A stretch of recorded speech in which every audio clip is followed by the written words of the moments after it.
O programa Letras Populares apresenta Edson Caiapó, professor, historiador e escritor indígena. Nascido no estado do Amapá, membro da etnia Caiapó, Edson Caiapó é doutor em História da Educação e pós-doutor em Historiografia da Amazônia. Professor do IFBA, Instituto Federal da Bahia, é autor de diversos artigos, livros e das premiadas obras Projetos e Presepadas de um Curumim na Amazônia, Nós, uma antologia da literatura indígena, escolhidas pela Unesco em 2019 como parte do acervo 1001 livros que todos deveriam poder ler.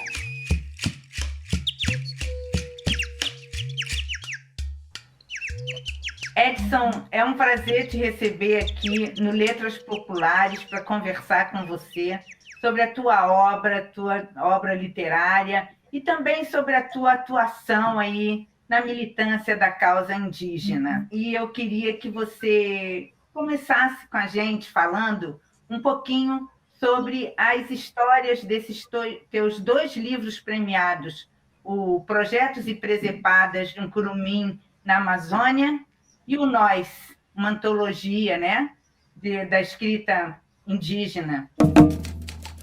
Boa tarde a todas e todos.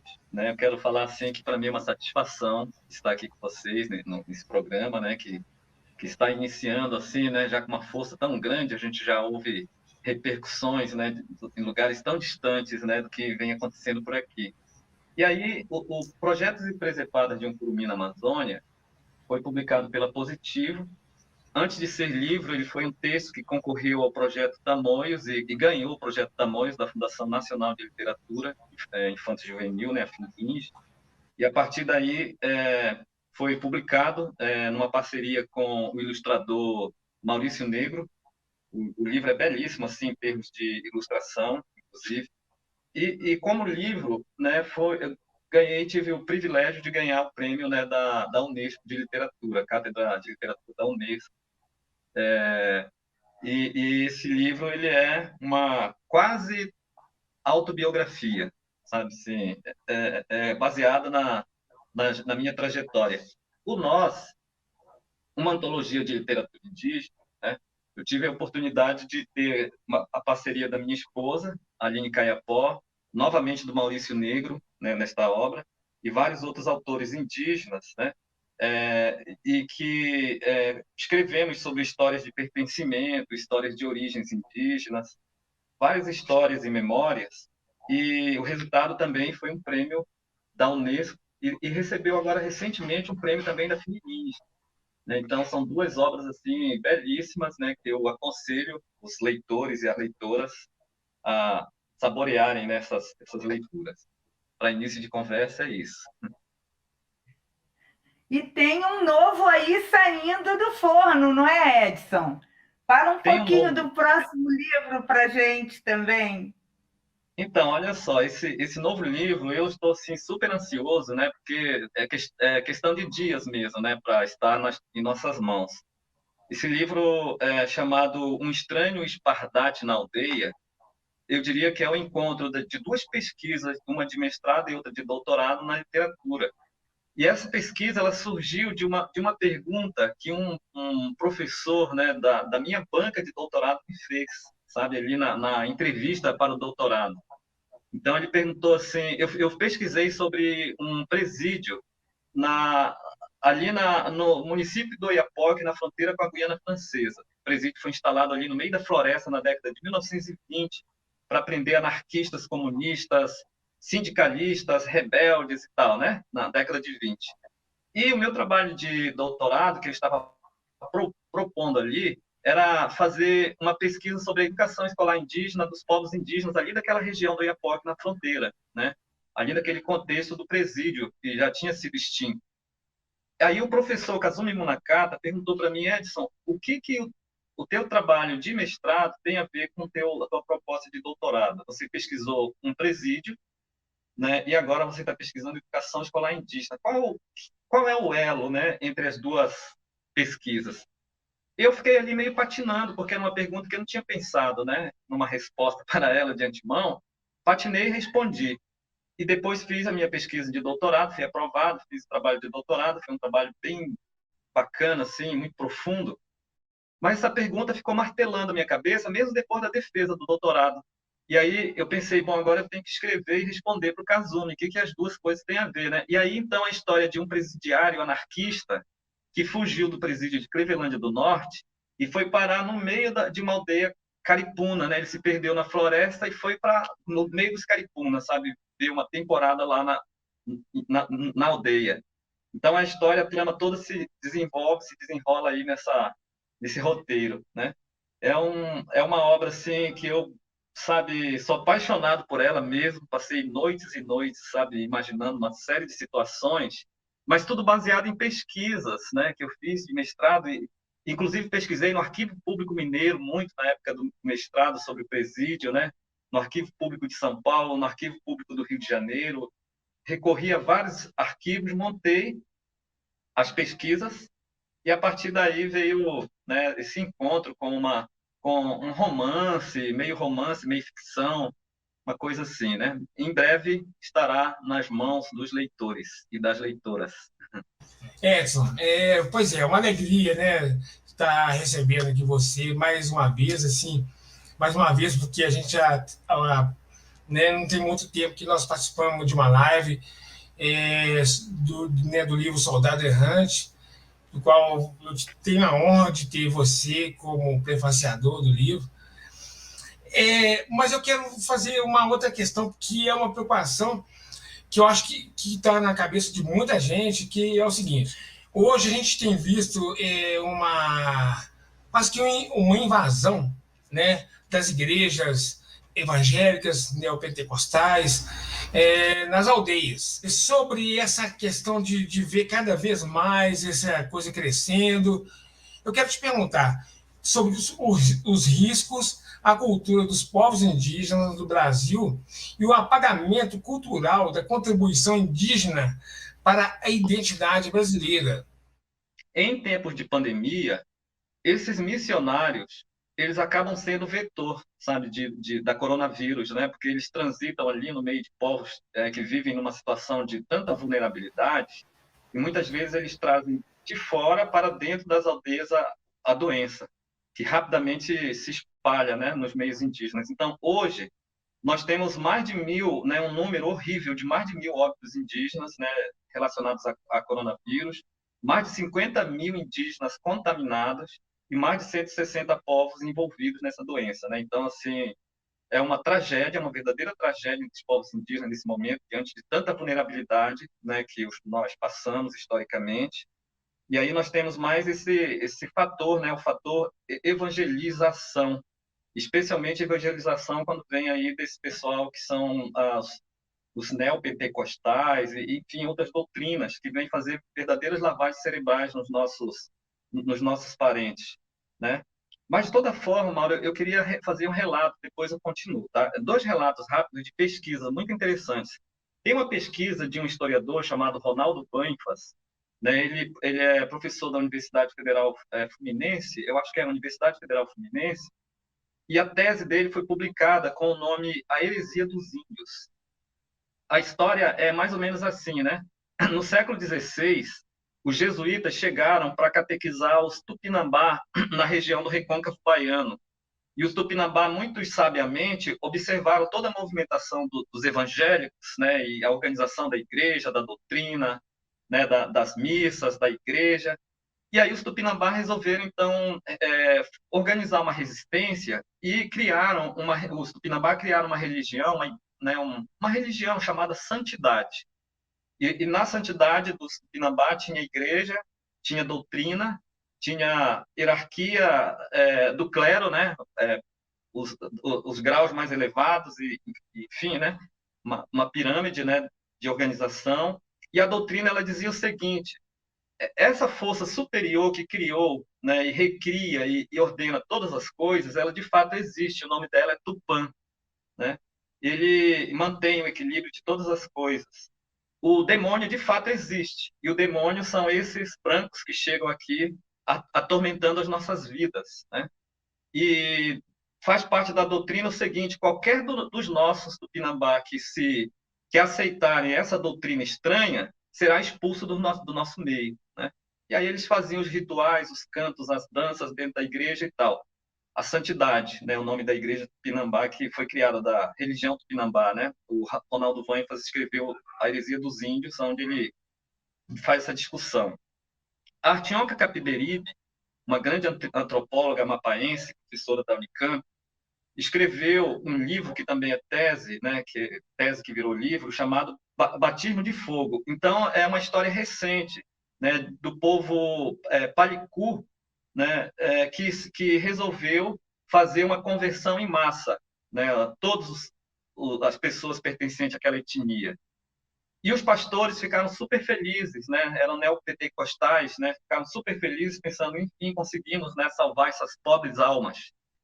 Só que os pastores resolveram ir na cidade para fazer algumas coisas, e eles voltaram antes do tempo que eles tinham dito que voltariam. E quando eles voltaram, eles pegaram os indígenas fazendo rituais que eles diziam que eram rituais satânicos, né? Eles, a igreja, dizia que eram rituais satânicos dentro da igreja.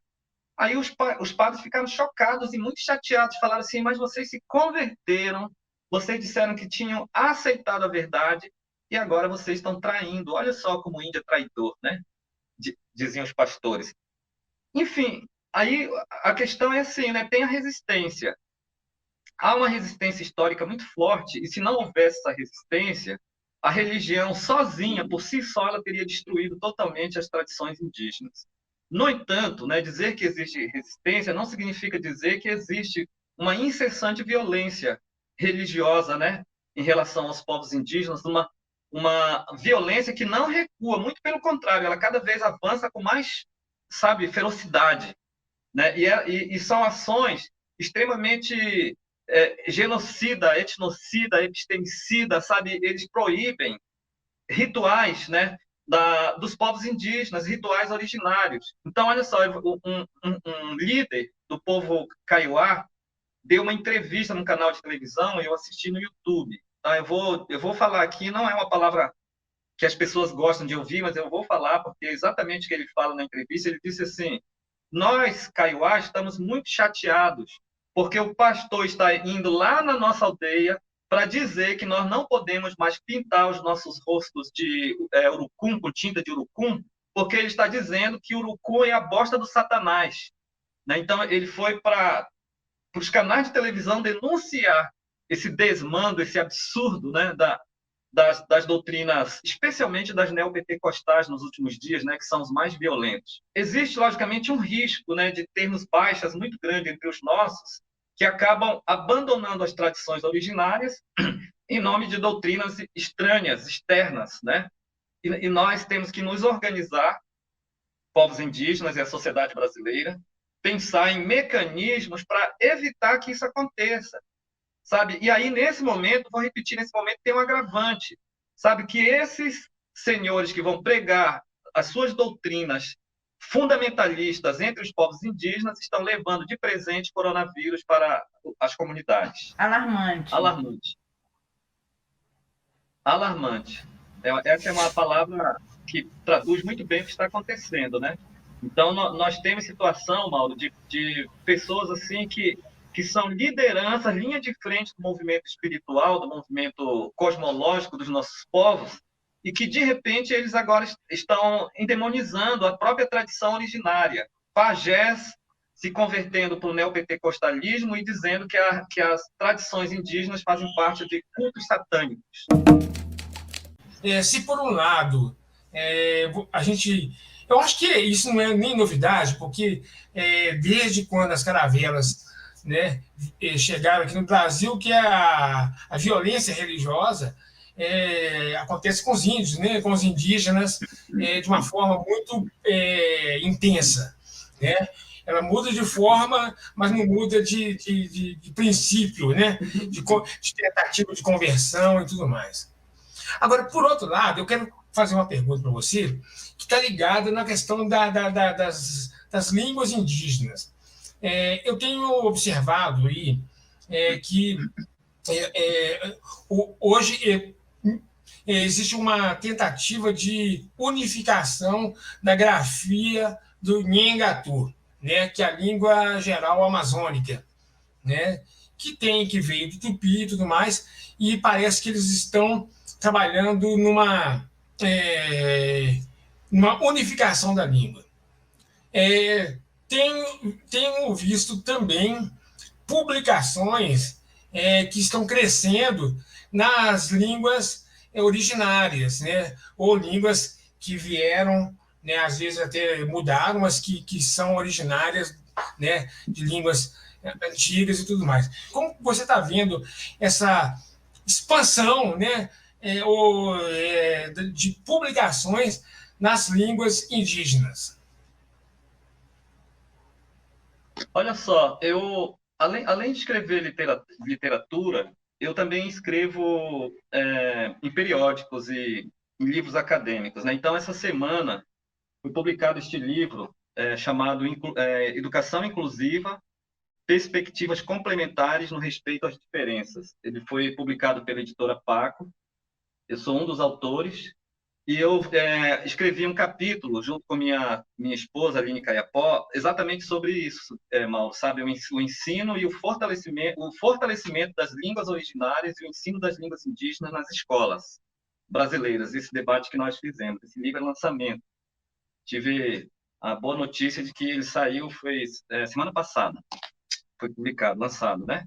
Aí, veja só, as línguas indígenas são muito importantes, né, para sobrevivência, para reexistência, né, dos nossos povos, né, das identidades étnicas, né? O que nós temos, mais uma coisa, uma outra informação. Na semana passada, nós organizamos, né, especialmente a partir de um rapaz, né, do povo Paiaiá, chamado Ademar Ribeiro, nós realizamos a Feira Literária dos Povos Indígenas da Bahia. Né? Foi uma semana intensa, de muitos debates. Teve uma mesa específica sobre línguas indígenas, em que o professor José Bessa, eu e outras pessoas participamos. E aí, o que eu posso te dizer, assim, é que os povos indígenas, neste momento, estão realizando uma política de fortalecimento das línguas, sabe? De revitalização das línguas. Então, muitas línguas que foram consideradas pelo Estado brasileiro ou pelos organismos indigenistas oficiais, línguas consideradas extintas, hoje estão sendo revitalizadas, né? Então, estão sendo fortalecidas, né, nas comunidades indígenas. Graças, em grande medida, às escolas indígenas, que hoje vêm trabalhando com a perspectiva do ensino bilíngue, ou multilíngue, né? Então, partindo do princípio de que a língua materna, a língua originária, tem que ser a principal, a primeira a ser ensinada, né? Porque até muito pouco tempo atrás, os povos indígenas aprendiam na língua portuguesa, né? E isso era muito, assim, era também uma atitude muito violenta, obviamente. E eu lembro, por exemplo, quando eu era criança, os não indígenas, professores, iam ensinar na língua portuguesa e dizer lá nas comunidades indígenas que o Brasil é um país do milagre linguístico, que de norte a sul, de leste a oeste, todo mundo só fala a língua portuguesa. Ele falando isso dentro de comunidades indígenas que não falam a língua portuguesa. Eu entrevistei uma moça no meu trabalho de doutorado, eu não estou falando do século XVI, não, eu estou falando do século XXI, final do século XX, início do século XXI.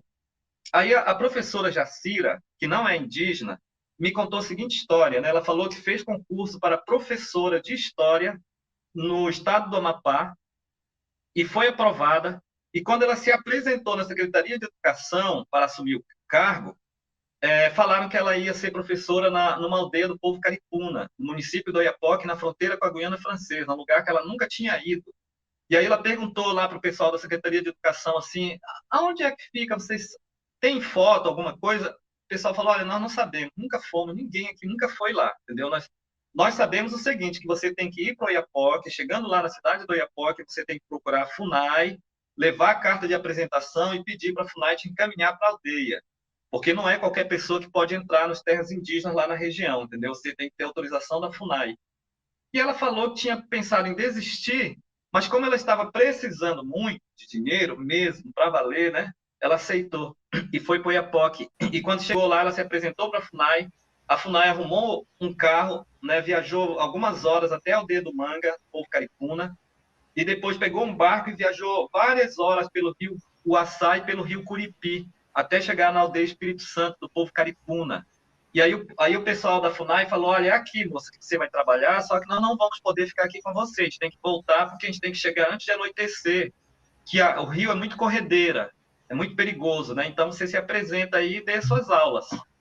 E ela foi a primeira pessoa com quem ela tentou falar, explicando, né, que ela era professora e tal, tá aqui minha carta de apresentação, essa pessoa falou com ela numa outra língua que não era na língua que ela entendia. E aí ela foi tentando com várias pessoas e a mesma coisa acontecia. E aí ela começou a se desesperar e chorar, e ela falou que estava com fome, e chegou um rapaz lá e falou, minha filha, vem cá, o que você veio fazer aqui? Ensinar o quê aqui, se você não sabe a nossa língua, se você não conhece as nossas tradições, você não conhece o nosso modo de organização aqui dentro, como é que você vai ensinar aqui alguma coisa? Aí ela falou, não, olha, você me desculpa, me mandaram e tal, né? Então, só narrar até aqui essa história para dizer que o Estado é violento nesse formato, entendeu? Isso não recua. O povo caripuna não fala língua portuguesa, os meninos e meninas não falam língua portuguesa, mas os livros didáticos que estão dentro das bibliotecas, dos espaços escolares, são os mesmos livros que circulam em Belo Horizonte, no Rio de Janeiro, em São Paulo, das grandes editoras, da Editora Moderna, da FTD, né, e das grandes editoras. Aí a Sueli Anicá, diretora da escola, lá na aldeia, perguntou para mim, Edson, o que a gente faz com essas pilhas de livros que ninguém consegue entender porque não é na nossa língua? Ai, meu Deus, eu nem sei a palavra, sabe? Assim, a minha insatisfação com esse Estado genocida, epistemicida, sabe? Que quer o tempo todo fazer as línguas indígenas serem extintas. E isso não é novidade, né? No século XVIII, o Estado português resolveu criar uma política de cidadania para os indígenas no Brasil, né? Uma política chamada Diretório dos Índios, né? Que era também conhecida como a doutrina do índio cidadão. O Diretório dos Índios é tipo uma constituição, tem 95 artigos, que vai dizer o que os povos indígenas devem fazer, que agora eles são cidadãos, né? E nos primeiros artigos está escrito assim, estão proibidas as falas nas línguas originárias, e inclusive no Nhengatu, né? Todos indígenas devem imediatamente aprender e falar a língua portuguesa. Olha só, hein? Eles estão falando de cidadania, né? Nós agora vamos respeitar, os indígenas serão respeitados. Só que eles têm que falar a língua portuguesa. E eles não podem mais viver transitando na floresta. Eles vão viver agora dentro de casas criadas dentro de vilas, né? E aí uma série de comportamentos que não tem absolutamente nada a ver com as tradições originárias. São políticas epistemicidas, né? De 1500, no ano da invasão portuguesa, existia por aqui mais ou menos 1.200 línguas faladas, né? Pelos povos indígenas.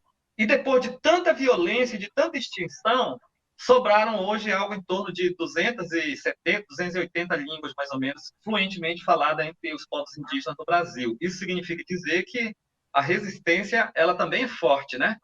Se não fosse, né, tudo isso seria extinta.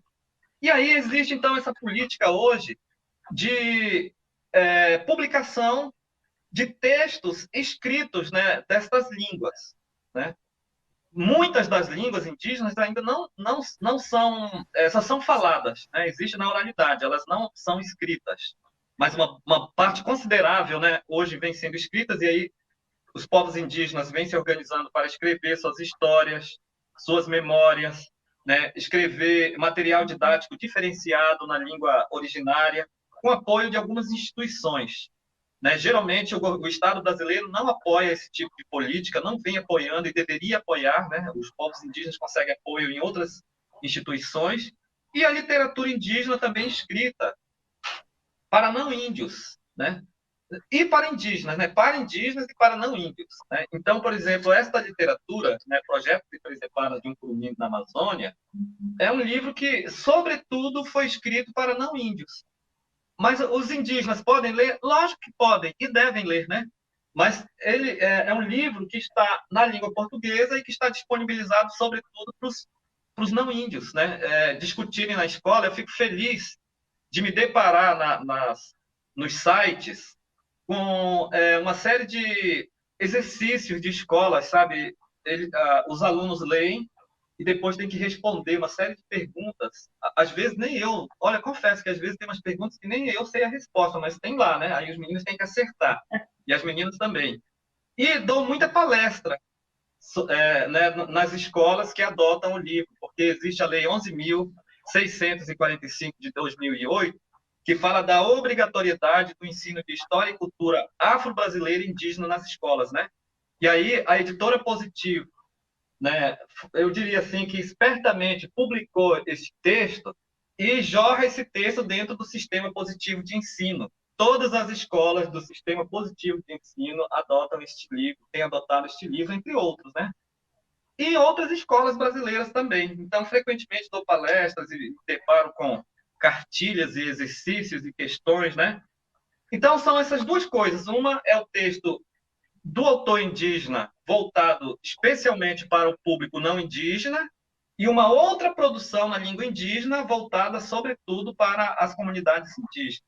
É um movimento que tem se fortalecido e é um movimento necessário, né, até mesmo para que a sociedade brasileira se auto-reconheça como indígena, porque muitas vezes, Mauro, os brasileiros querem se reconhecer como português, como alemão, como espanhol, como francês, mas não querem se reconhecer como indígena. E como dizia nem como indígena. E como dizia o Viveiros de Castro, grande antropólogo brasileiro, né, ele dizia então que no Brasil todos são indígenas, com exceção dos que não são. Eu acredito que a exceção são os que não querem ser, são os que querem ser portugueses, espanhóis e franceses e tal, né? Olha quantos nomes, por exemplo, de cidades são nomes indígenas, né? A minha cidade, que é Caeté, é um nome indígena, né? A minha cidade vizinha aqui, que é Sabará, também é um nome indígena, né? Sabará, que vem do Sabarabuçu, Serra das Esmeraldas, em Tupi, né? Caeté também vem do Tupi, que é mata fechada, né? Então, assim, olha, e tá cheio, São Paulo tá cheio de nomes, cidades, com nomes indígenas, só o sufixo ita, que é pedra, eu não sei, deve ter mais de umas 500 cidades com sufixo ita, né? Itapemirim, Itaoca, Itaipava, que são praias lá do Espírito Santo, por exemplo. Então, assim, Itabuna, Itabira, né? Aqui em Minas Gerais. Então, são tantas expressões indígenas, e como que a gente pode negar a nossa raiz indígena, sendo que nós moramos em cidades que têm nomes indígenas, né? Essa questão do conhecimento indígena para o indígena. Então, eu queria... Essa é uma questão que eu tenho curiosidade, que eu gostaria que você falasse um pouco sobre esses saberes indígenas que são para os indígenas e que nós nos beneficiaríamos bastante, né? Como, por exemplo, todas as questões ecológicas que a gente milita na nossa sociedade e que são saberes ancestrais aos indígenas, não é? O respeito à terra, a forma de se comunicar com tudo à sua volta. Olha só, este livro aqui é lançamento. O nome dele é Universidade Popular e Encontro de Saberes. Esse aqui é um calhamaço. Eu escrevi com o professor Kabengele Munanga e o professor José Jorge, da UNB, e o mestre Joelson Oliveira, né, exatamente sobre essas questões que você está colocando, né? Então, eu já estive envolvido em vários projetos e continuo envolvido em vários outros neste momento, né? Neste momento, eu faço parte de um projeto pela Universidade Federal de São Paulo chamado Culturas BR, que transita exatamente nesse diálogo de saberes, né? Fui coordenador da licenciatura intercultural indígena aqui no Instituto Federal da Bahia durante 6 anos e fui coordenador de um programa institucional vinculado ao MEC chamado Saberes Indígenas na Escola, né? Então, e lido muito com políticas indígenas profissionalmente, né? Eu trabalho com formação de professores indígenas em nível de graduação, num curso de licenciatura intercultural. Sou também professor no programa de mestrado em Ensino e Relações Étnico-Raciais, oriento vários indígenas e não indígenas em programa de mestrado, participo de vários outros projetos. Infelizmente, a sociedade brasileira não indígena nunca teve disposição para dialogar com os saberes indígenas, né? Sempre foi uma relação assim de muita opressão, de muita arbitrariedade. Quando os portugueses chegaram por aqui, por exemplo, né, em 1500, os jesuítas, eles diziam que os indígenas não tinham fé. Os indígenas tinham uma credulidade vinculada ao demônio, né? E os jesuítas, o Manuel da Nóbrega, dizia que os povos indígenas eram herdeiros de primeiro grau de um senhor chamado Cã, que era filho de Noé, o filho maldito de Noé. O filho maldito que bebia, embriagava, inclusive o pai Noé, e fazia o pai tirar roupa, e tirava roupa. E aí a prova de que os indígenas eram herdeiros de Cã é que os indígenas andam nus, dizia o Manuel da Nóbrega, né? Então desqualificava o tempo todo. O Pero Magalhães Gandalf escreveu em 1537 um livro chamado Tratado da Terra Brasil, né? E nesse livro ele dizia assim: olha, eu diante das minhas pesquisas observei que os povos indígenas não falam as letras F, L e R, porque eles não têm fé, nem lei, nem rei, né? E aí todos esses argumentos, né, sejam eles religiosos ou não, serviram para que a coroa portuguesa decretasse guerras justas contra os indígenas, sabe? Eram guerras de extermínio contra aqueles que não aceitavam as ordens da coroa portuguesa e que não aceitavam a fé cristã. Então, essa política ela vem se reproduzindo ao longo do tempo. No final do século XIX, o grande cientista brasileiro chamado Francisco Van Hagen, um dos mais respeitados mundialmente, teorizou e escreveu dizendo que os indígenas seriam extintos com suas línguas e tradições porque eles eram biologicamente e culturalmente inferiores. Eles não conseguiriam acompanhar o progresso nacional, né? Então, veja só que o desrespeito ele é sistemático, ele é histórico, mas hoje nós estamos num outro momento, sabe? Num momento que é o seguinte, de crise. Eu acredito que não existe motivo para não acreditarmos que não existe crise humanitária, né? A pandemia está aí para comprovar isso, né? Então, nós temos uma crise de saúde, uma crise sanitária, uma crise de valores morais, uma crise econômica profunda e uma crise socioambiental, né? Então, o negócio está muito escancarado, os chefes de Estado estão, assim, arrepiados, pensando como é que a gente vai resolver, né? Aí, de vez em quando, eles lembram, olha, vamos chamar os chefes indígenas para vir aqui dar uma dica, né? Porque eles são sábios. Mas isso ainda muito timidamente. E aí eu vou dizer para vocês o seguinte, sabe? Existe possibilidade, sim, e é necessário, sim, que nós pensemos, né? E que haja construção efetiva de uma nova sociedade. Nessa sociedade que não tem mais condições, ela está falida, ela está em escombros, né? Se nós insistirmos em viver aqui nesta sociedade, vai ser insistir em viver no meio dos escombros, no meio do lixo, né? Então, assim, os povos indígenas têm dado a lição, né? Os espaços de equilíbrio socioambiental, de respeito mútuo, né? De respeito à vida humana e não humana, são os espaços indígenas, onde tem floresta em pé, onde tem rio limpo, onde a vida é valorizada, onde as pessoas se respeitam, né? Então, nós, povos indígenas, estamos apostando numa coisa chamada interculturalidade, sabe? A interculturalidade é um diálogo respeitoso. A sociedade não indígena baixar a bola e dizer assim, vamos conversar. Mas nós queremos conversar nos seguintes termos. Os saberes científicos, eles são igualmente importantes em relação aos saberes indígenas, né? Então, vamos conversar nesses parâmetros, né? São saberes importantes e que eles devem ser dialogados para facilitar a vida nossa no presente e das futuras gerações. E aí nós, povos indígenas, né, já dizemos logo de antemão, olha, nós queremos dialogar sim, mas tem que respeitar a vida humana e não humana, tem que respeitar as montanhas, tem que respeitar as florestas, tem que respeitar os rios, tem que respeitar os animais e não pode ficar jogando bomba em cima dos outros. Vocês não indígenas de fato, considerem, né, que os nossos saberes eles são importantes e que os nossos territórios são sagrados e que devem ser sagrados não só para nós, mas para vocês também.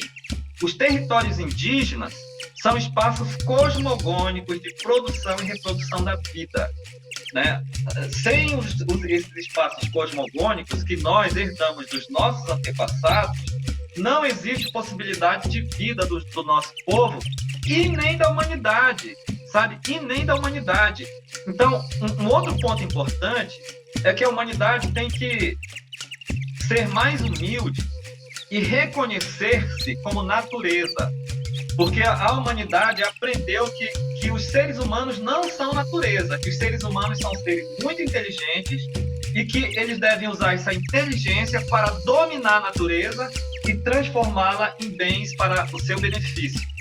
E que para fazer isso é necessário decretar guerra contra a terra, contra a natureza, pelo ar, pelo solo, pelo subsolo, pelas águas, sabe? Botar para destruir tudo, né? Então, para que haja diálogo, é preciso que a humanidade acalme seu coração, abandone esses hábitos horrorosos, e aí dá para a gente dialogar, entendeu? E dá para a gente esticar a vida aqui na Terra. E mais uma coisa, tá? Que eu já passo a palavra de volta, né? Para vocês, assim. Inclusive, o ser humano tem que também desenvolver, né, essa coisa assim da humildade nos seguintes termos, né? Depois de tanta destruição, agora muitos seres humanos querem ser os salvadores da Terra, né? Eles destroem, agora nós vamos salvar a Terra. Aí o recado que os nossos antepassados dão é o seguinte: a Terra não precisa de salvador. Quem precisa de salvador, quem precisa se salvar e salvar a sua pele é a humanidade. E essa humanidade está fazendo muita bagunça sobre a Terra já tem muito tempo. E a Terra pode responder com a intensidade da sua grandeza. E essa resposta pode significar a extinção da vida no planeta. Sabe, basta a Terra, sabe, gerar um congelamento total por uns 1000 anos, né? Tempo suficiente para acabar com tudo. E depois a Terra pode descongelar de novo para voltar a uma outra vida mais interessante, porque essa vida aqui é muito desinteressante para a Terra, né? Então nós temos que pensar nessas coisas todas, né? Na Terra como uma força, uma vida, um organismo grandioso, muito poderoso e que nós temos que respeitá-la com tudo que há nela. É isso, tá bom? Essa também é uma questão da educação que te aflige, te preocupa essa questão de não indígenas irem para as aldeias para dar aula nas escolas.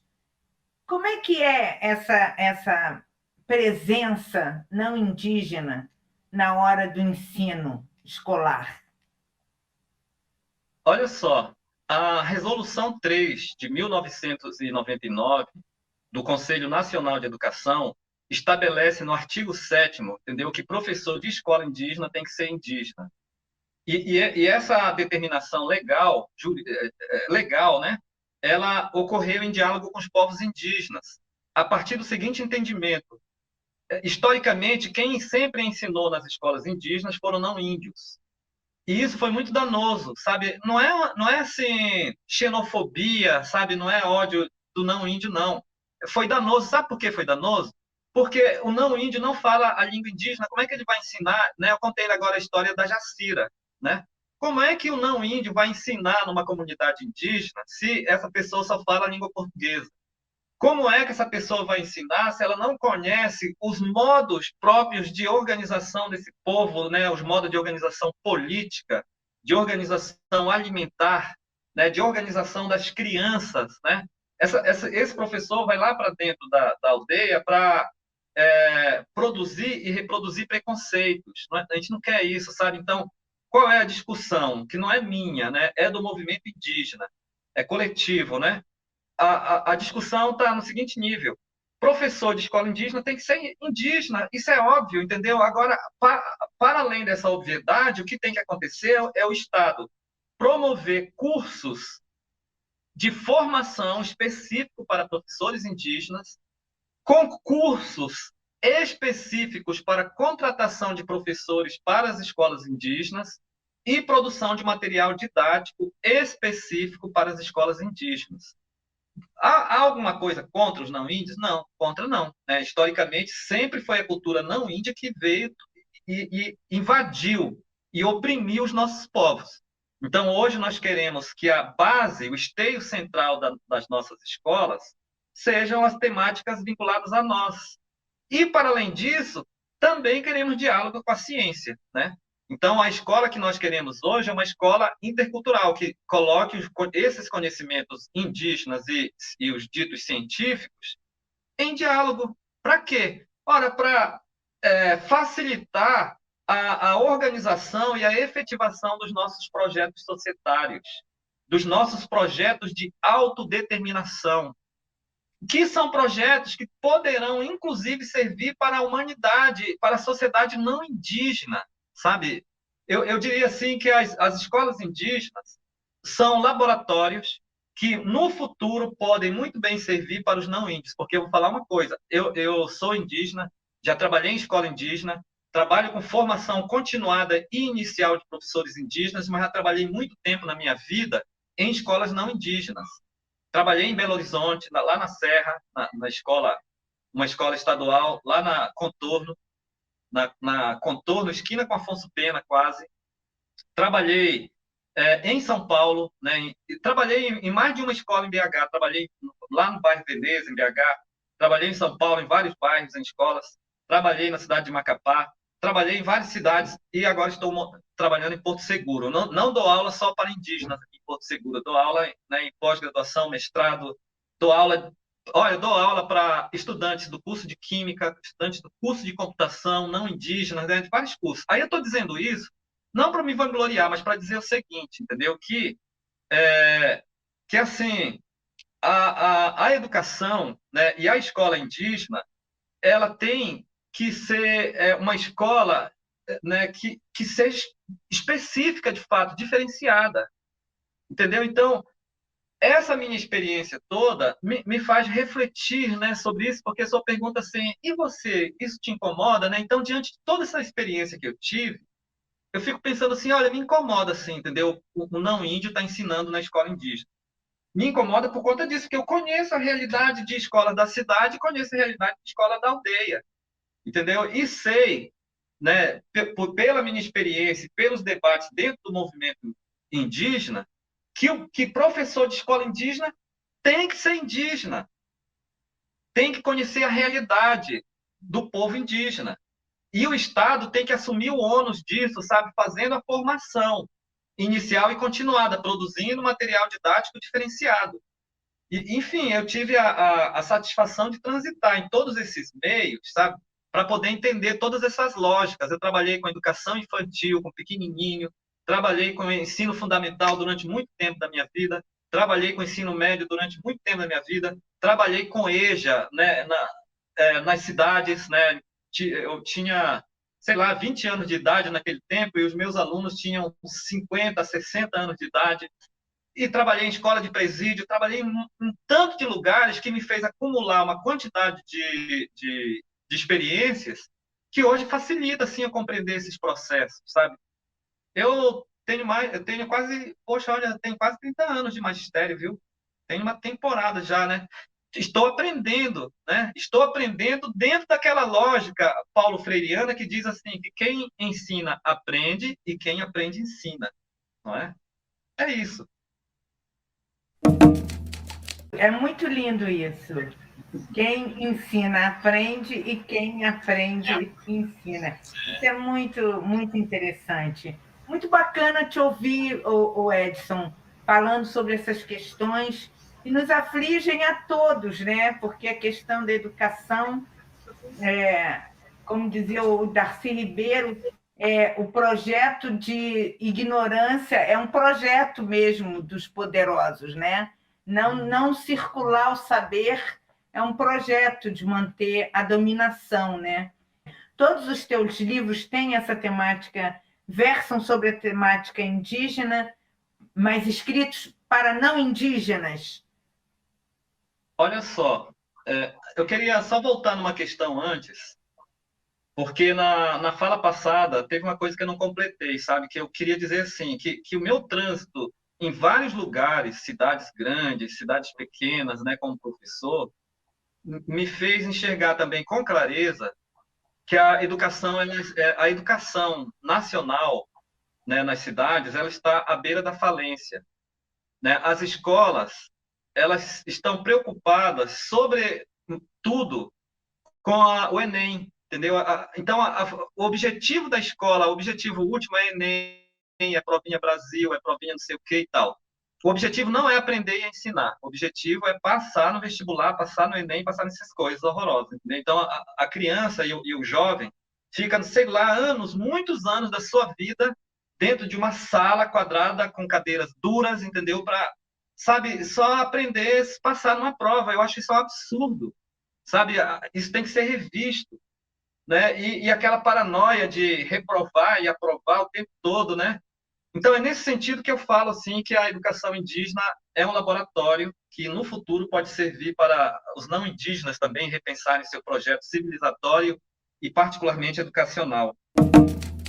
Agora, com relação a esse lance da escrita, eu preciso dizer o seguinte, né?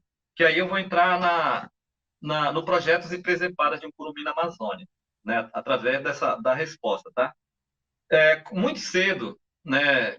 Criança, eu fui estudar em internato, né? Eu saí do meu lugar ali, da minha comunidade, e pela primeira vez na vida fui viajar, né?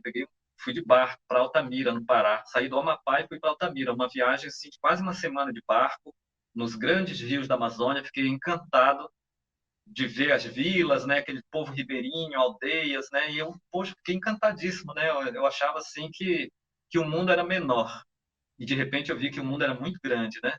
E aí eu cheguei em Altamira e pegamos um ônibus pela rodovia Transamazônica, eslamaçada, né, e cheia de atoleiro, e viajamos muitas horas até chegar lá onde fica o internato, no meio da floresta, né? E lá nesse internato, o lema desse internato era educar para a eternidade, né? Então era resumindo, transformar aquelas crianças indígenas, né, e algumas não indígenas em missionários, preferencialmente, né? Mas, sobretudo, tementes a Deus. Então, dentro da sala de aula e dentro do refeitório e na igreja, o tempo todo, muitas horas dentro da igreja, nós éramos doutrinados e eu fui ensinado a ser um bom orador. Me ensinaram, né? Eu tinha cursos intensivos, longos e com exames, né? Assim, de bancas, né? Pessoas o tempo todo me avaliando minha fala, meu movimento de mão, meus gestos e tal, né? Aprendi a falar a língua portuguesa muito bem, mas desaprendi as línguas originárias, língua, né, indígena. Hoje, hoje, não hoje exatamente agora, mas já há algum tempo, eu venho correndo atrás de um prejuízo muito grande, sabe, que é o de reaprender a língua indígena, né, que foi de mim arrancada. Então, assim, o professor José Bessa, né, que é professor ali da Universidade da UERJ, ele escreveu um texto belíssimo que está disponibilizado na internet, que o nome é Desaprendendo na Escola. Ele está se reportando exatamente à realidade da escola em relação aos povos indígenas. Aí ele começa o texto, bem ali mesmo nas primeiras linhas, ele conta uma rápida história, né, que é de uma antropóloga que estava numa aldeia lá no Acre, do povo Cunicuim, e essa antropóloga estava conversando com o pajé, né? E o pajé contava longas histórias, né, de origem, histórias, né, milenares, né, tudo assim aprendido na oralidade. E falando na língua, muitas coisas na língua, né? E aquela antropóloga já meio que aprendendo um pouco a língua do povo Cunicuim. Aí, de repente, passou um rapazinho de uns 14 anos, né, lá no fundo da aldeia, e ela perguntou para o pajé, e esse rapazinho, ele sabe tudo isso que o senhor está falando? Aí o pajé falou, minha filha, infelizmente ele não sabe nada, não sabe nem mais a nossa língua. Sabe por quê? Porque ele foi estudar, ele foi para a escola, entendeu? Ele desaprendeu tudo. enfim, esse diálogo continua, né? Mas olha só, é muito grave, né? A fala do pajé, né, assim, é muito forte. Ele está dizendo assim, ele não sabe nada porque ele foi para a escola, né? De certa forma, isso aconteceu comigo, entendeu? Tentando te responder, isso tem a ver com a história do livro, né? Projeto Presepadas. Então, assim, aprendi a falar bem, aprendi a língua portuguesa, passei no vestibular na UFMG, naquela época não tinha política de cota, não tinha vaga especial, era no vestibular bruto mesmo, eu concorri, passei para direito, depois fiz história na UFMG, né? Fui bem. Muitas pessoas me perguntam assim, o que você acha disso tudo, né? Você é doutor, né? Título de doutor, você transitou em grandes universidades brasileiras. Você acha que foi ruim? Aí eu respondo assim, olha, eu não acho que tenha sido ruim. Teve muita coisa ruim no meio do caminho, eu tive muito castigo, sofri castigos físicos severos, muito severos, entendeu? No internato. E, em Belo Horizonte, em outros lugares por onde eu andei, passei muita fome e muito preconceito, né, de pessoas assim, estranhas. Foi muito amargo para mim. E o que eu acho, entendeu, é que para um indígena chegar a ter um título de doutor, ele não precisa experimentar o caminho que eu experimentei. Ele não precisa desaprender as suas tradições. O caminho tem que ser outro, tem que ser diferente. É só isso. Eu experimentei um verdadeiro inferno, entendeu? Para chegar aqui e desaprender praticamente tudo da minha tradição e agora ter que retomar, fazer, como diz o João Pacheco de Oliveira, né, antropólogo João Pacheco de Oliveira, fazer a viagem de volta. O João Pacheco escreveu um livro, né, sobre os povos indígenas do Nordeste que foram tão violentados que as línguas foram quase desapareceram, que as tradições ficaram tão fragilizadas e que hoje em dia os povos indígenas do Nordeste estão fazendo o caminho de volta, que é a revitalização das línguas, das tradições e tal, entendeu? Então, dito isso tudo, aí eu vou te falar assim, né? Eu escrevo, e aí eu peguei alguns livros aqui que são lançamentos, olha. Esses livros aqui, todos que estão nas minhas mãos, vários, mais esse, grandão, eles todos são lançamentos. Aqui tem, sei lá, olha, tem Projetos e Presepadas de Curumim na Amazônia. Mês passado lançamos esse livro chamado Universidade Território Indígena, Aline Caiapó, eu e mais alguns indígenas. Um livro que foi lançado pelo SESC Nacional chamado Culturas Indígenas, Diversidade e Educação. Aí tem o nosso, né, uma antologia. Todos esses livros são lançamentos. Todos em língua portuguesa. Para quem é esse livro? Ora, eu no primeiro momento eu penso assim, olha, esses livros eles servem, entendeu, para efetivar a Lei 11.645. Essa frente é muito importante. Assim como é muito importante a frente de criarmos material didático específico para os povos indígenas. Eu estou trabalhando numa formação de professores indígenas e nessa formação nós já produzimos um material didático diferenciado nas línguas específicas, entendeu? Então eu tenho também esse movimento, né? Porque na formação inicial e continuada dos professores indígenas, nós já atuamos na produção de material didático específico. Então, eu tenho a grata satisfação de trabalhar nas duas frentes, né? Produzir para os não índios efetivarem a Lei 11.645 e produzir um material específico e diferenciado para efetivar a Lei da Educação Escolar Indígena Intercultural, bilíngue, específica, comunitária, sustentável e enfim, né, originária nas nossas comunidades indígenas. Qual a fórmula, vamos dizer assim, através da literatura, através das artes, através dessa interação com os não indígenas, para que nós possamos caminhar por uma nova forma de sociedade que não seja mais capitalista, né? Mas nos aponte, por exemplo, na literatura. O que as pessoas podem ler hoje que vai trazer essa nova consciência? De fato, né, o capitalismo, na sua primeira versão, chegou na América, no século XVI. Né, ali naquele momento era o mercantilismo, né, era um capitalismo extremamente intervencionista. E nessa primeira versão, os primeiros que fizeram oposição, que fizeram resistência, foram os indígenas, né? Então, os europeus chegaram aqui dizendo, olha, trouxemos uma novidade. Aí os indígenas falaram, não queremos isso não, entendeu? Porque isso aí é destruição na certa. E tiveram guerras horrorosas, né? Muitos povos indígenas foram extintos, aldeias inteiras foram extintas, né, por conta desse conflito aí de interesse e de projeto. Assim, os povos indígenas foram escravizados. Olha, uma coisa que o Mauro falou, que eu quero retomar da fala do Mauro Brandão, é a seguinte, né, que nós conhecemos muito pouco sobre a história da escravidão indígena. Geralmente tem uma história mal contada que diz assim, né, que logo no início da colonização os portugueses tentaram escravizar os indígenas, mas não deu certo.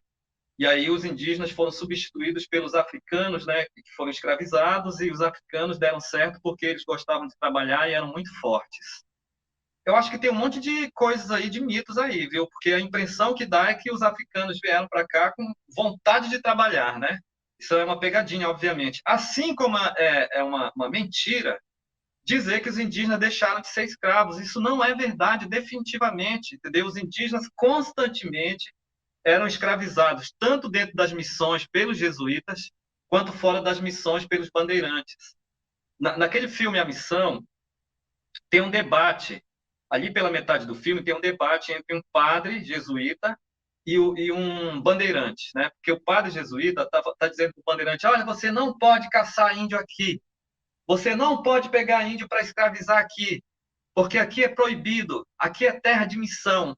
Aí o bandeirante fala assim, olha, padre, vamos parar de hipocrisia. Vocês acham que só vocês podem escravizar. Nós também queremos escravizar, entendeu? Nós vamos pegar índio, sim, vamos escravizar, porque vocês fazem isso. Né? Então, os indígenas eram escravizados dentro das missões, fora das missões, não só no século XVI, XVII, XVIII, XIX, viu? O Brasil foi um dos últimos países a abolir a escravidão, né? Que seria o ano de 1888, com a Lei Áurea. Só que nem isso serviu para os indígenas, entendeu? Existem várias pesquisas, inclusive o Joaquim Maná, do povo Runicuim, fez uma pesquisa de doutorado na UNB, em que ele demonstra que, em pleno século XX, os povos indígenas no Acre eram escravizados pelos produtores de seringa. Inclusive, os donos dos seringais marcavam os indígenas com ferro quente, com as iniciais dos nomes, né, dos seus donos. Isso no século XX, viu? Na primeira década do século XX, segunda década do século XX. Os indígenas eram escravizados lá na Amazônia e em vários outros lugares. Né? Então, eu quero deixar isso bastante claro, assim, que a escravidão indígena ela foi corriqueira, inclusive posterior à aprovação da Lei Áurea. Dito isso, é importante dizer que é necessário fazer um movimento de reencantamento das relações socioambientais, né? O desenvolvimento não poderia fazer outra coisa que não fosse desencantar, né? Porque o desenvolvimento ele tem parte com o pensamento iluminista, né? Os iluministas diziam assim, nós somos muito inteligentes, somos seres humanos, temos que dominar todas as coisas a partir da nossa inteligência, transformar tudo em riqueza e no futuro haverá bem-estar para a humanidade. Não há bem-estar. Nós estamos aqui no século XXI, a pobreza está aprofundada, a concentração de renda está escancarada e existe crise de todo tipo espalhada para todos os lugares, né? Então, o desenvolvimento cumpriu sua parte, né? Porque o 10 é a negação, né, do envolvimento, né? E por isso, então, né, não há envolvimento, então vai ter destruição. Lógico, o desenvolvimento é destruição. Nós, povos indígenas, queremos envolvimento. Tá? O 10 deixa para outros que quiserem, tá? Nós queremos o envolvimento. E essa política de envolvimento é uma política de respeito à vida humana e não humana. Né? E quando eu falo de não humana, estou me reportando à montanha, às árvores, os animais, os rios e aos espíritos da floresta, né? Aos nossos ancestrais. Né? Então, a literatura indígena tem diálogo com esse tipo, com essa forma de pensar, que tem a ver também com bem viver, né? A filosofia, a ideia do bem, a prática do bem viver. Então, esse movimento de reencantamento, né, para se pensar numa outra sociedade, é um movimento que é necessário, e aí eu vou dizer bem claro, né, a literatura indígena dialoga com isso, né? Então, é necessário que as pessoas desenvolvam o hábito da sensibilidade, porque nesse mundo do desenvolvimento, o que acontece é que a criança, quando é pequenininha, ela ainda tem uma sensibilidade, ela conversa com a borboleta, conversa com a florzinha, conversa com a formiga.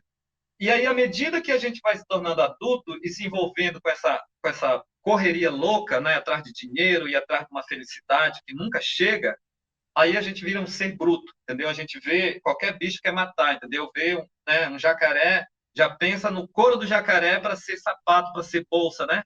E vê um rio e já planeja como jogar o esgoto dentro daquele rio, né? Porque a pessoa acha que o rio é um lugar propício, né? Apropriado para jogar esgoto, sendo que água é um elemento vital, né? Quem que vive sem água? Não sei, talvez em algum tempo aí queiram criar uma pílula, né, que substitua a água, né? Eu não sei, o ser humano é tão estranho, né? Já estão estudando ir para Marte, né? Porque a Terra vai acabar mesmo. Então existe esse pensamento assim, vamos para outro lugar, colonizar outro lugar, porque aqui já não dá mais para ninguém, né? E aí nós temos então esse diálogo assim na literatura indígena, que é o diálogo do respeito. Só vai ser possível a sobrevivência nesse planeta, não estou falando só de indígena, não, estou falando da vida como um todo, só vai ser possível, especialmente da vida humana, só vai ser possível se nós cultivarmos, sabe, a sensibilidade. Olha, nós somos tão brutos, os seres humanos, que a gente passa e não vê mais os animais, a gente não vê, porque mesmo na cidade grande tem beija-flor, tem bem-te-vi, tem muitos animais e tem muitas flores coloridas nas praças, né, nos canteiros, nos lugares, só que ninguém enxerga isso, mas não. O embrutecimento não, assim, deixa as pessoas praticamente cegas para essas coisas sensíveis. E aí nós temos, então, que desenvolver, sabe, Mauro, a sensibilidade para a vida. E eu não estou me reportando só à vida humana, não. Isso aí eu quero sempre repetir. Porque essa coisa de se importar somente com a vida humana, isso é uma coisa extremamente antropocêntrica, né? Nós temos que superar o antropocentrismo, porque o antropocentrismo produziu o antropoceno, que é a destruição da Terra, né? A nova era que nós vivemos é a era do antropoceno, é a destruição, a devastação geral. Então, nós temos que abandonar comportamentos antropocêntricos e desenvolver, sabe, esse sentimento da sensibilidade, da importância da vida, né, e de tudo que nos rodeia. A literatura indígena busca esse diálogo, sabe? E produz esse diálogo na escrita para que as pessoas leiam, para que a gente faça esse diálogo, olha, porque esse diálogo que estou fazendo aqui é um diálogo de literatura, entendeu? Eu estou dizendo assim, como que nós escrevemos? E nós, escritores indígenas, temos os nossos encontros, a gente se encontra, a gente dialoga, a gente discute como que a gente vai escrever, o que que a gente vai escrever, o que que a humanidade precisa ouvir e ler. Isso tudo nós planejamos. Inclusive, nós estamos no momento agora de criar a Associação Nacional dos Escritores e Artistas Indígenas, para sistematizar melhor isso, entendeu? Só que desde bastante tempo a gente discute, entendeu? Os escritores indígenas, assim, periodicamente se encontram, né? E agora nós nos encontramos à distância para fazer esses diálogos, né?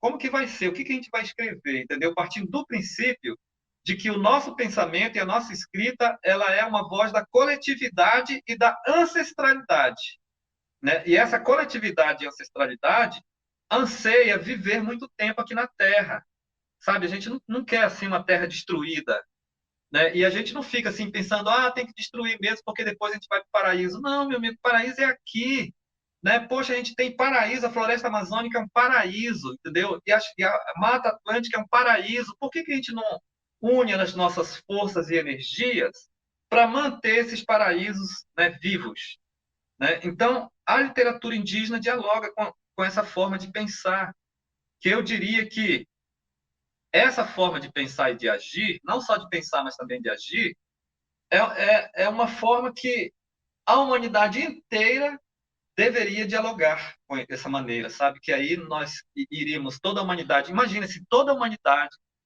resolver decidir, sabe, pela preservação e conservação das florestas, pela conservação da vida humana e não humana, desistir de guerrear, sabe, e de repente extinguir não as línguas indígenas, mas as bombas atômicas, né, e extinguir as armas, né, letais, extingue isso tudo e vamos criar uma outra mentalidade, né, de fraternidade, porque na aldeia nós trocamos pirarucu, o peixe pirarucu, por farinha.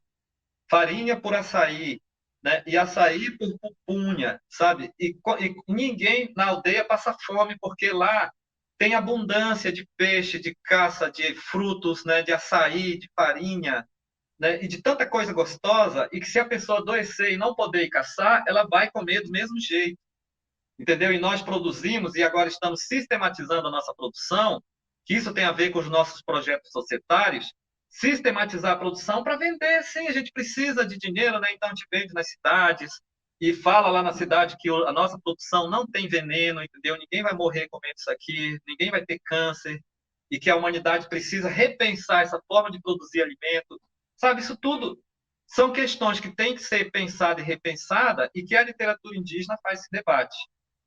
Só para encerrar essa parte, nós produzimos e lançamos um livro chamado Memórias da Mãe Terra, que está disponível em PDF pela Tideuá, né? Nesse livro são vários autores indígenas, e eu escrevi uma história, né? Enfim, uma história que é como se fosse a terra agonizando e dando seu recado, dizendo o que ela gostaria que a humanidade fizesse. Né? A humanidade, a Terra com uma febre altíssima, delirando de febre, e dizendo, meus filhos, né? Aí ela vai dando recado. Né? Eu não vou contar aqui essa história, leiam, olha, Memórias da Mãe Terra tem PDF, entendeu, na internet. Mas a Terra dizendo, orientando, sabe, para esse projeto, Mauro, aí, sabe, olha, vamos manter a vida, eu estou muito doente, e eu não vou responder, não, porque eu gosto muito de vocês, sabe, porque se eu responder com a proporção da minha grandeza, não vai ficar nem poeira, sabe, vamos conversar, né, poxa, precisa ter uma outra relação. Nós aqui dessa sociedade não indígena, para resistir, né, a uma situação que os indígenas já conhecem tanto, que é o genocídio. Que saber a gente pode apreender para continuar resistindo, ou para aprender a resistir? Que tem a ver com a sua pergunta, Vanja, mas também tem uma coisa que o Mauro tinha perguntado anteriormente e que eu não respondi, que eu acho que tem a ver com as duas questões, tá? Que o Mauro perguntou assim, o que a gente pode ler, né, para pensar nesse novo mundo, nessa crise, né? De maneira geral, eu falei assim, bom, a literatura indígena, né? Ler os escritores indígenas é muito importante. Obviamente que tem muitos escritores não indígenas que são muito bons, a exemplo do próprio Mauro, né? Que eu conheço já alguns dos trabalhos dele. E tantas outras pessoas, mas eu aqui me reporto particularmente à literatura indígena. Estou respondendo ao Mauro e, de certa forma, né? Você está perguntando assim, né? O que podemos aprender, né? Eu penso que a literatura indígena dá muita dica, né, sobre isso. Então, eu vou só citar aqui alguns nomes, né, de pessoas, eu acho assim, que são fundamentais, né? A Eliane Potiguara é uma escritora, assim, uma das pioneiras, né, entre os indígenas na escrita, na produção da escrita. O Ailton Krenak, o Davi Copenaua, o Olívio de Ecupé, a Júlia Dorrico, a Aline Caiapó, né, o Iaguaré Yaman. Então, assim, são muitos, na verdade, e muitas, né? A Rose Waicon, eu falei do Olívio de Cupera, são muitos escritores indígenas, e eles trazem histórias de pertencimento, histórias de identidade, histórias cosmológicas, né? E aí eu penso assim, que uma das coisas que as pessoas podem, por exemplo, observar, que isso tem a ver com a resistência dos povos indígenas, é a espiritualidade muito elevada, que os europeus, quando chegaram aqui no século XVI, não conseguiram enxergar. Ou se enxergaram de maneira distorcida, né? Porque o Manuel da Nóbrega, por exemplo, escreveu lá as suas cartas jesuíticas, que estão publicadas, né, está disponível no site da USP. E nas cartas jesuíticas, então, ele dizia que os povos indígenas têm uma credulidade de espírito baixo, forças do demônio, né? Era isso no máximo que ele conseguia enxergar. E, portanto, os povos indígenas não têm fé, porque fé está vinculada a Deus, que é a única força verdadeira. Um pajé participou de uma mesa de debate que eu assisti como público lá na cidade de Tiradentes, aí em Minas. E aí um rapaz, teólogo, né, falou longamente, explicando como tudo surgiu. Em 6 dias, Deus criou todas as coisas, né? No 6º dia, fez um boneco de barro, soprou nas narinas e esse boneco passou a ter vida e somos nós. Depois, Deus descansou. Então, ele explicou longamente e de maneira brilhante como isso tudo aconteceu. Na sequência, uma moça bióloga, doutora em evolucionismo, explicou como que tudo surgiu a partir de uma grande explosão que aconteceu eu não lembro, não sei quantos bilhões de anos atrás, né? Uma grande explosão, e a partir dessa explosão houve um processo de evolução de tal maneira que chegamos aqui, nós, Homo sapiens sapiens, né? Somos o resultado disso. E aí o pajé tomou a palavra e falou assim, olha, eu quero agradecer muito aos meus 2 parceiros, né? Porque eu aprendi muito com a fala deles, né? Os mitos deles são muito bonitos. Essa moça está falando de um mito de uma explosão, e esse rapaz falou belamente de um mito, né? De um ser que criou todas as coisas em 6 dias. Eu aprendi, achei bonito, mas eu quero contar para vocês um outro mito que não tem a ver com as histórias que eles narraram, né? Tudo acontece a partir de um grande jacaré. E aí ele vai falar, né, da narrativa de como que tudo surgiu e como tudo existe de maneira equilibrada na floresta, graças ao jacaré. Então, essa credulidade, eu usar a mesma palavra que o Manuel da Nóbrega utilizou, né, de maneira pejorativa naquele tempo, mas eu vou retomar agora como pertencimento para dizer que esta credulidade indígena é o que de mais nobre nós temos, sabe?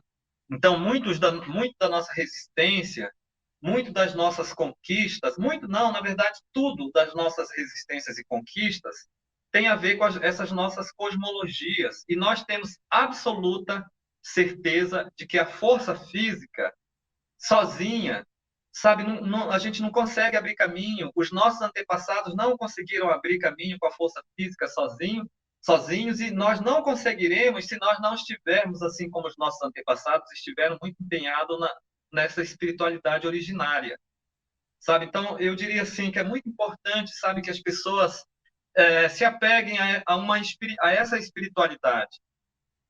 E a espiritualidade, ela não precisa e necessariamente ser encontrada dentro de um templo. Quem se sentir bem dentro de um templo, que vá.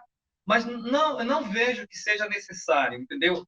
O Fernando Pessoa, olha só, hein? Vamos lá fazer o diálogo cultural, né? O Fernando Pessoa, o Alberto Caeiros, então, ele escreveu, né, O Guardador de Rebanhos, né? E lá tem um poema belíssimo, eu não sei recitar, mas é mais ou menos assim, tá? Eu não lembro de cor e nem sei também fazer recitação.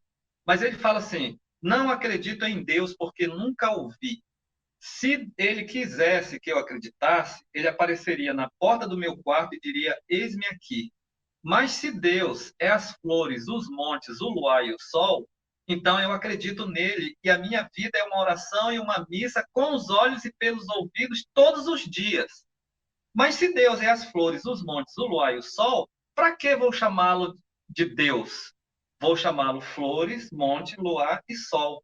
Porque se ele se fez como sendo flores, montes, luar e sol, é porque ele quer que eu conheça como sendo flores, montes, luar e sol. E aí ele prossegue, né? Parece um mantra assim, que eu diria que este pensamento, essa forma de pensar do Fernando Pessoa, converge direitinho com o que os povos indígenas pensam, né, e realizam em forma de espiritualidade. E que serve para a humanidade.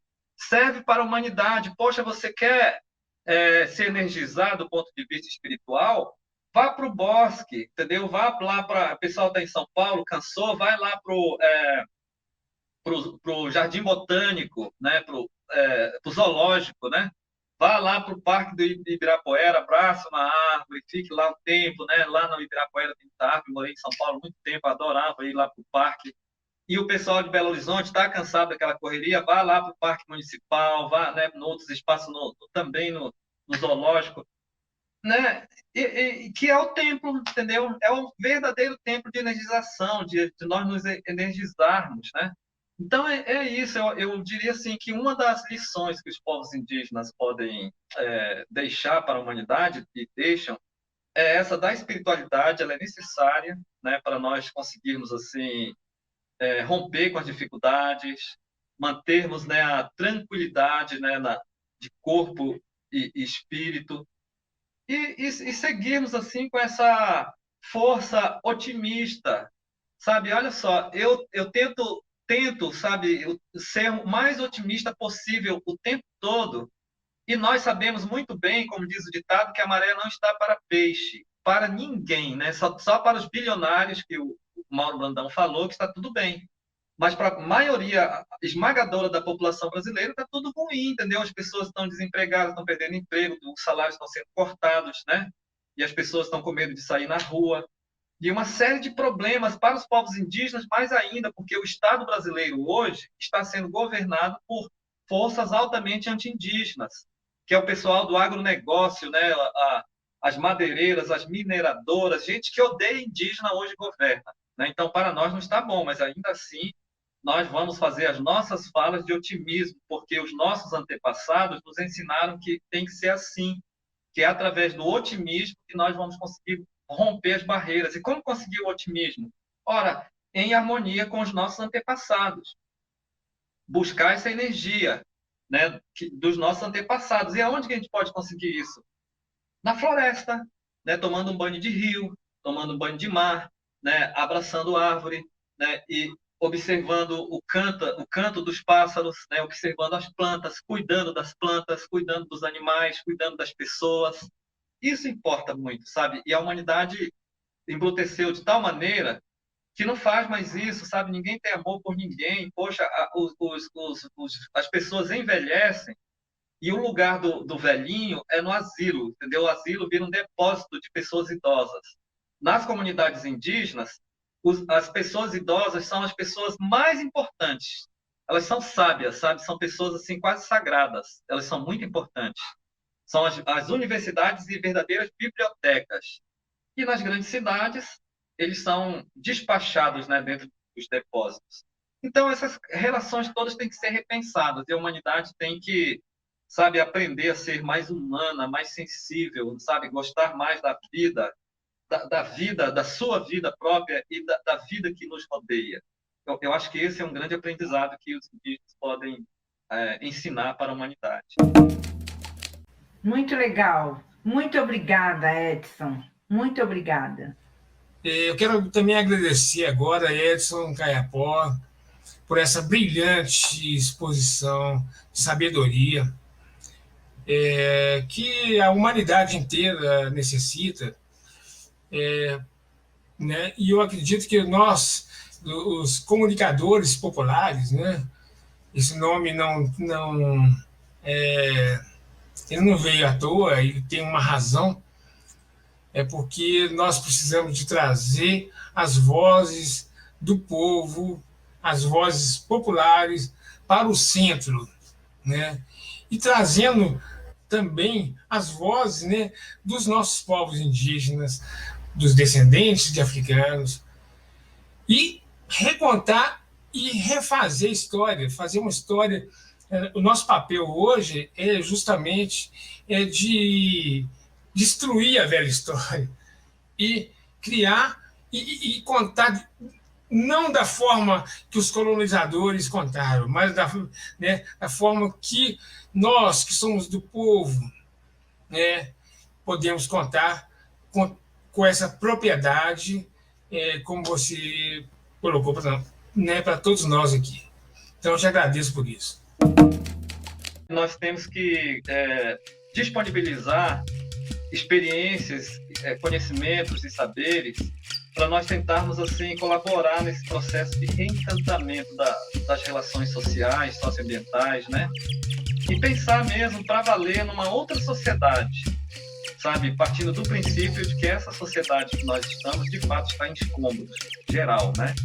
E aí nós temos, então, que voltar quando a pandemia encerrar, e espero que isso aconteça o mais rápido possível, e nós voltarmos, então, para as relações presenciais e que nesse retorno a gente esteja realmente disposto, de coração e alma e espírito, sabe, dispostos a fazer acontecer novas relações mais respeitosas, mais humanas, mais fraternas, menos egoístas, menos vaidosas, né? E dispostos a colaborar com o bem-estar de todos. Eu penso que nós exercitamos um pouco assim o pensar sobre isso, né? E fico muito feliz, muito agradecido pelo convite de estar aqui com vocês. Grande abraço.